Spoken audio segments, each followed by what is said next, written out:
Stellar Energy by Kaitlyn Simonton. In Figure 1, as you can see, it's a representation of how much solar radiation is hitting the surface of Earth. In Figure 2, as you can see, we've just transferred information from Figure 1 over to Figure 2 in a graph. In Figure 2, we used a bar graph to represent how much solar radiation was reaching the surface of Earth. Not only does it represent how much solar radiation was reaching the surface of Earth, but it also represents and shows at which time. In Figure 3, we just transferred over the numbers into a table.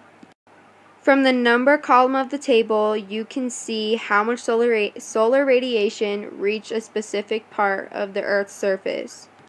The specific area of the Earth's surface are included into the letter column.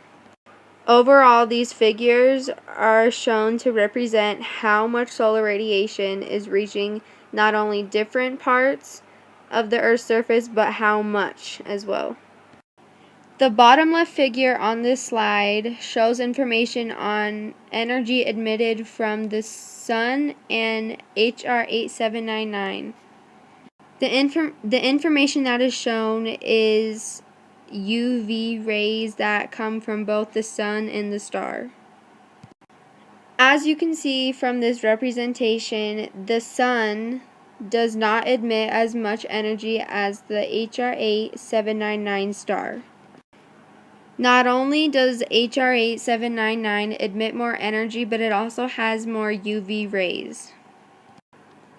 From this figure, you can see that the star's intensity rate is definitely higher than the sun's because the star emits more UV rays than the sun. In conclusion, due to the fact that the star HR 8799 is actually much larger than the sun, it's actually been proven that you can receive a sunburn from the star more likely than the sun. You could receive a sunburn from the star HR 8799 because on the graph it is in the ultraviolet light section, the light blue, and ultraviolet light gives you sunburns. While learning about stellar energy, these three models helped me out the most. Model 2.21 helped me to visually see how much solar radiation reaches Earth's surface in a day. This helped me to see how the tilt of Earth affects how much solar radiation the Earth receives from the sun during the day, whereas at night it doesn't receive any because the tilt has changed. The next model, 2.22, shows how the tilt and solar radiation affect Earth depending on the season. Due to the tilt change, it affects how much sun we receive in June and how much sun we receive in December because the tilt changes the seasons. Without the tilt of Earth, how much sun we receive would drastically change.